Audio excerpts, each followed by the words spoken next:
Good afternoon, I hope everybody's well today. Thank you for watching, it is appreciated as always. A lot of people are up in arms about a Egyptian extremist being given British citizenship and being exported into the United Kingdom, adding to our many, many problems. I am outraged, like many people. I'm not at all surprised. This is exactly what our government is. This is exactly what Keir Starmer does. I'm going to get into the meat of the article first of all. British Egyptian activist arrives in the UK after a travel ban has been lifted. Alright, here we go. Keir Starmer has been criticised for welcoming a Egyptian pro-democracy, allegedly, activist Alaa Abd El-Fattah to the UK after historical social media messages showed that he was a campaigner, apparently calling for the Zionists to be killed, amongst other things which we'll get into. That's just one thing. The dual national left Egypt this week after being freed from prison. He was convicted in 2021 of spreading fake news after sharing a Facebook post about torture in the country. The Prime Minister used the word delighted. He was absolutely delighted to hear the activist had landed in the UK and to be reunited with his family. The Shadow Justice Secretary, we'll get on to him in a minute, said Keir Starmer's remarks were a serious error of judgment. The post is still up on X. Jemik highlighted Abd El-Fattah's messages and endorsed the killing of Zionist police and added Prime Minister's messages amounted to a personal public endorsement of the activist.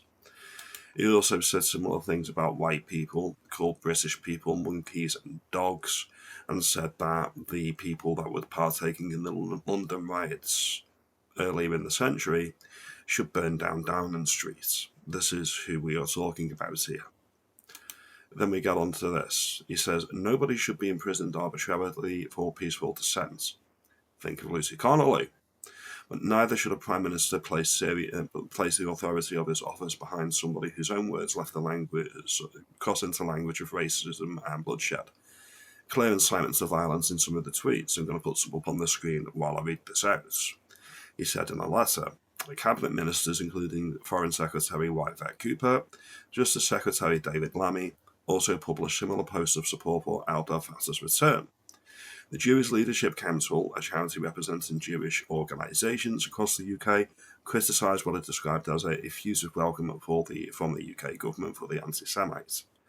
BBC understands that the activist messages have not been brought to the attention of the Prime Minister until they were highlighted in recent days, and the government considers them to be abhorrent. And yet the tweet still remains up. This is the tweet itself. I'm delighted that Alaa Abd El-Fattah is back in the UK and has been reunited with his loved ones, who must be feeling profound relief. I want to pay tribute, blah-de-blah, blah-de-blah, blah-de-blah. If you look underneath, he has been community noted. Abd El-Fattah has a history of anti-Semitic comments. In November 2012, he wrote that the crucial or critical number of Israelis need to be killed. And in 2010 he says, yes, I would consider killing any colonists, especially Zionists, however of it. How many you need, basically. We need to kill more. He was ratioed on that tweet as well. If you look at that, 14k comments to 3.2k likes. Now this is the issue. They are very ideologically driven, is the British government. Keir Starmer is a human rights lawyer. Never forget that. Never forget that, because that is paramount to the way that they act and the way that they are going about things. They love to preach the virtue. They love to go all around the world, all around the Commonwealth, saying our way is better. It's extremely racist in my view. They like to treat people from different cultures better than their own people, because in their worldview, these people who they're importing into the country, think of all the people that molest our girls and women, they don't know any better. So it's deeply, deeply racist not to hold them to the same standard that you hold your own people. That is my opinion on that. Then we get into something that's even more disturbing, because we have a padre, we have a group of people who use the phrase suicidal empathy.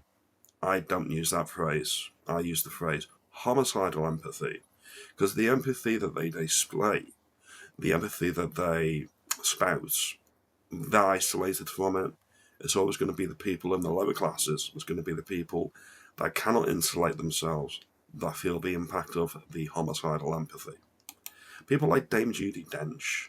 Celebrities demand Egyptian writers' release. And it's not just her. There's a whole goddamn list. Look at these people.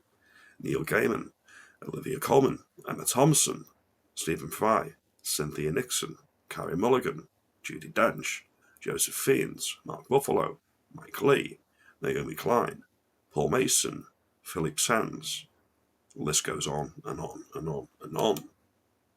This is the issue. These people, the multimillionaires in their mansions with their butlers and their maids, they don't deal with the consequences of their actions. They do not deal with the consequences of people like this being brought into the United Kingdom. This is the priority for the British government, to keep their voters happy. Whether that is the imported demographics, whether it's people that are created British citizens that are not British, like this guy. This guy is not British. He will never be British. He is not English. He is Egyptian. Then we get into this. This is important. Keir Starmer, as a human rights barrister working pro bono through Death Penalty Project, contributed to landmark challenges against mandatory death penalty in several Commonwealth countries. In Jamaica, he was one of 3 leading QCs who successfully argued before the UK's Privy Council, that's the senior body of advisors to the King or the Queen, back in 2004, on behalf of death row prisoner Lambert Watson, convicted of stabbing to death his girlfriend and their 9-month-old baby and others, resulting in the abolition of the automatic death sentence for murder and reprieves for over 60 inmates through discretionary capital punishment remained optional. Separately, in Uganda, Starmer provided assistance in 2005 constitutional challenge, including meeting death row inmates and drafting arguments that struck down mandatory death penalty as unconstitutional, leading to the commutation of sentences for over 400 prisoners in 2009. While some reports have linked beneficiaries to heinous crimes, such as axe murderer and in a related Malawi case burying a stepchild alive, his work focused on systematic human rights violations rather than individual guilt. However, these were the beneficiaries.